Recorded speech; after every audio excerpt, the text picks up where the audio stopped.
சூப்பரான வில்லேஜ் ஸ்டைல்ல ஒரு ஃபிஷ் கறி எப்படின்னு பார்க்கலாமா? முதல்ல தக்காளியை கட் பண்ணிட்டு எல்லாம் கையில பிசைஞ்சு இந்த ஃப்ளஷ் தனியா வர அளவுக்கு சூப்பரா பிசைஞ்சிடணும். கூடவே மலை நெல்லிக்காய் அளவுக்கு புளியை நல்லா கரைச்சி வச்ச புளி தண்ணி அந்த தண்ணியை எடுத்து வச்சிருக்கோம்.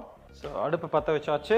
4 ஸ்பூன் நல்லெண்ணெய் சூடானோடனே இதை சிம்ல வச்சுட்டு கடுகு போடுறோம். வெந்தயம், ஜீரகம், வரமிளகா, கருவேப்பிலை, 3 பச்சை மிளகா, இஞ்சி ஒரு 5-6 துண்டு, நல்லா 1 கை பூண்டு. இஞ்சியும் பூண்டையும் இடிச்சு நல்லா வாசனை வர அளவுக்கு நல்லா வதக்கிக்கிறோம். கொஞ்சூண்டு மஞ்சத்தூள், மல்லித்தூள் 1 ஸ்பூன், மிளகாத்தூள் 1 ஸ்பூன், சின்ன வெங்காயம் நல்லா ஒரு 10-12 வெங்காயம் நல்லா வதக்குறோம். கல்லுப்பு போட்டுக்கலாம். புளி தண்ணியும் தக்காளி தண்ணியும் எடுத்து வச்சிருக்கோம்ல, அதை அப்படியே ஊத்துறோம்.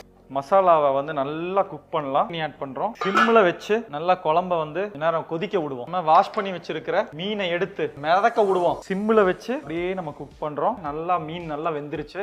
ரொம்ப நல்லா இருந்துச்சு. நீங்களும் ட்ரை பண்ணி பாருங்க. சூப்பரான வில்லேஜ் ஸ்டைல்ல ஒரு ஃபிஷ் கறி.